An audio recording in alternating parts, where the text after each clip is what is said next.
Kids Kitchen. This is a activity video that might also get you lunch. So we're going to start with an under fives activity that's low mess, simple, no fancy ingredients, and we'll just keep adding to it, and you never know, we might end up with a meal at the end. We'll take you through every step, so you can pause your video and then you can take as long as you like, mixing, mashing, kneading, chopping, cutting, whatever. So the video's short, but the activity can take as long as you like. The video is completely free, but it's powered by your photos and your stories, because Kids Kitchen is all about us cooking together. So please, whatever you've done, take a photo, share your story, share what you've done on our Instagram and our Facebook. Thank you very much. Let's wash our hands and get started.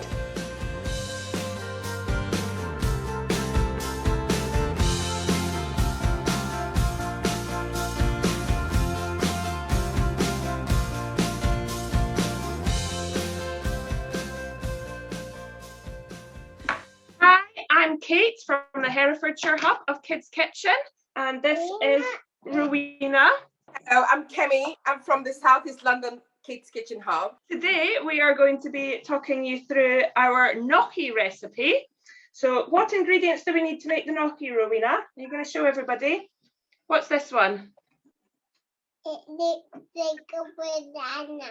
It looks like a banana, apparently. Very big banana. What's it called? Butternut squash. Yeah, well done. Yeah. And Well done, what Rowena. about these? What are these ones? Potatoes. Yeah. And what have you got in your hand there? They're like sprinkles. Yeah, we've got some dried herbs, so just some seasoning. We've also got some olive oil and 2 cups of, what's this, Ro?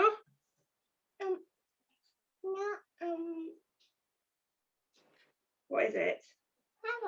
Flour. Yeah, which Rowena's going to pour all over the table. And also to make a little dressing for the gnocchi, you can use some vegetable spread and some sage, or we're going to make a little pesto dressing for them, or some tomato sauce, just whatever you fancy, really.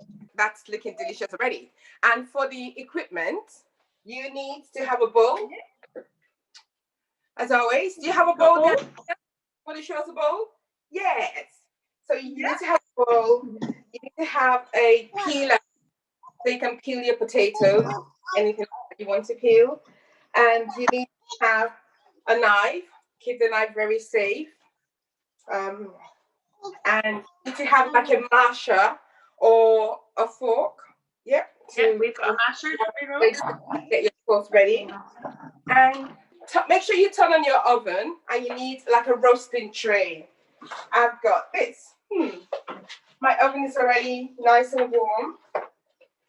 So I've got, like a roasting tray. So you need to just have that. So yeah. I'm all covered in flour, so I think we're pretty much ready to start. So what we're doing now is we're going to peel our potatoes. So as you can see, Rowena and Kate getting on with it over there. Well done, Rowena. So we peel some potatoes, and then we're gonna also chop some vegetables. I'm using sweet potato. Kate is using butternut squash, but you can use pumpkin, you can use whatever type of root vegetable you like. And we're going to slice and peel and chop and get it all ready to put in the oven. So let's get peeling, let's get chopping. Rowena, you're doing a great job. Well done. Right, so once we've peeled these potatoes, then Rowena's going to chop them up, aren't you? Yeah. And we're just going to dice them quite small. Hang on, let's move the peelings out of the way. And this is a nice activity to get your children involved in. Just get a safe potato peeler and a plastic knife and get them to peel as much as they can. And, you know, this is all part of the sensory feeling, you know, get them to feel the texture of the skin of the potato, texture of the skin of the vegetables. But just Tasting them apparently. What does it taste like, Rowena? Can't imagine a raw potato is very nice to eat. With potatoes and vegetables like that, I find the best way to get children to chop them is to give them a flat surface so that they're leaning against that rather than a round potato. So I've cut it in half for Rowena, and she's going to chop it into little bits for us now, aren't you? That's it. Can you do it? Well done. Okay, so we've chopped up our vegetables and Rowena's just adding them to our roasting tray. So this is not a roasting tray. This is a hot roasting tray. okay, yeah, Rowena's just reminding people that roasting trays can be hot, but this one hasn't gone in the oven yet, so we're okay. So we'll pop them in there. She's doing all the potato first, and then what's this one? Butternut squash. Yeah, what colour is the butternut squash? Orange. Yeah, you pop it all in. And then we're going to add a little bit of olive oil onto the top. Do you want to pour a little bit of olive oil on, Ro? Can you do that? Oh, well done. So we want about a cup of potato and a cup of the other vegetables, butternut squash in our case. And we're also going to add a little bit of sprinkles, as Rowena calls them, just some dried herbs. A little bit of nutmeg might be quite nice if you've got some. Can I sprinkle it on? Oh, that's enough. There we go. Our vegetables are ready to go in the oven. How are you getting on, Kemi? Yeah, I've chopped my potatoes. I'm not chopping my sweet potatoes. Perfect. So we'll pop these in the oven for about 20 to 25 minutes, depending on how small you've chopped them. And then we'll be ready for the next step. These are the vegetables out of the oven. They look, and I can tell you they taste really yummy. I literally just want to eat it like this, as the way nice doing. But we're not. We're going to pour it into a bowl. We popped ours in. Yeah. I'm going to pour it in. Ours are already in a bowl. We are going to mash them. Rowena just wants to eat them. We are now going to mash them though. That's it. Well done. Like Kemi.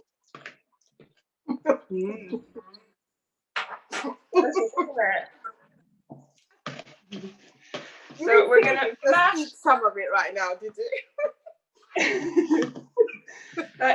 Kemi was just saying it's a recipe in its own right. We've just made some delicious roasted vegetables. Absolutely. So tasty. They were for wanting to eat it. So we're going to mash them and then we're going to add the flour. Okay. So the recipe suggests 2 cups of flour. But you want it to turn into a firm dough. So I would probably start off by adding 1 cup of flour and see how you get on and add more until you get it into a nice dough consistency, particularly if you've already eaten half of your vegetables like we have. And me too. I think I'm going to stop with 1 cup of flour because I've absolutely eaten most of my vegetables like you, Rowena. Yeah, that's it. Mix and mash. Not me. Okay, mix and mash. Well done. Here we've got our nice firm dough now, and I've just split it up. I split ours into 4 so that it's kind of more manageable. I'm ripping it. What are you doing, Ro? I'm ripping it. You're ripping it. So obviously let the kids get stuck in and play. But what we're aiming to do at this stage is roll it out into sausage shapes or rip it up into tiny chunks if you're Rowena, you know, whatever. we want to roll it out into a sausage shape, a couple of centimeters diameter. What are you doing, Ro? Not ripping it. You're not. You're just playing with it. What does it feel like? Feels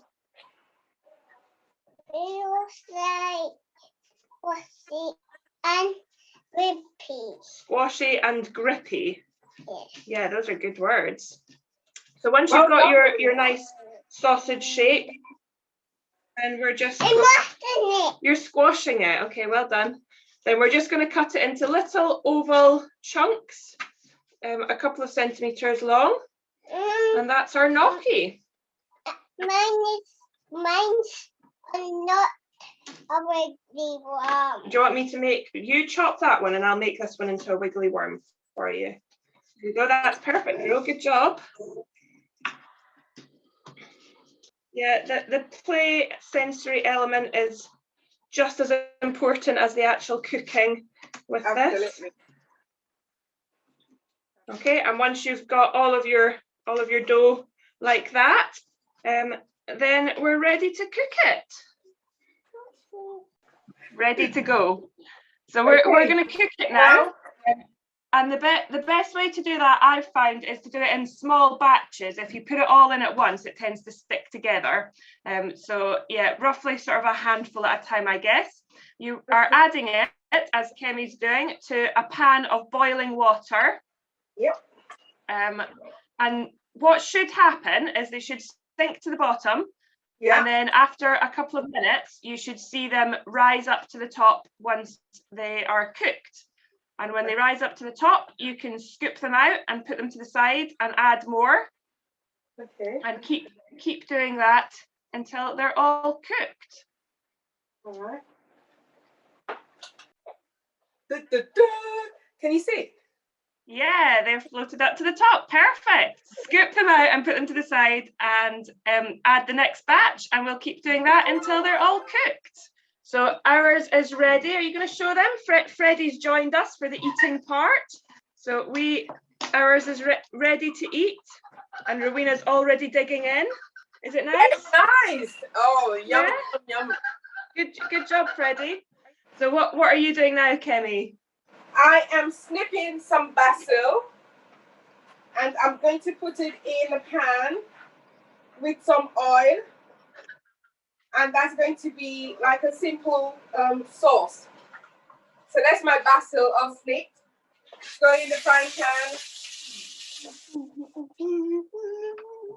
Fab. So we've done similar. We've made a really simple pesto for ours, which is just some fresh basil, a little bit of garlic, some oil, and some pine nuts in a food processor, and we blitzed all that together, and we've added some pesto to ours. But any sort of sauce that you fancy. Sage would be another really tasty thing to do instead of the basil, or you could make a really simple tomato sauce for it, whatever you fancy, or even just eat it plain on its own. Is it nice, Freddie? I can't wait to tuck in. Are you enjoying that, Freddie? Are you enjoying that, Rowena? Yeah, it smells really nice as well, doesn't it? Is it yummy? Can I have some? No, they're going to eat it all. Ta-da! Yeah, wow. With a basil sauce. You think it's yummy, Freddie, Rowena? Yeah, is it tasty? Yeah. And there we have it. Gnocchi. I've never had it before. This is my first time and I love it. Thanks everybody for joining us. Thank you for joining. Make sure you give this a go. It's really yummy. Bye.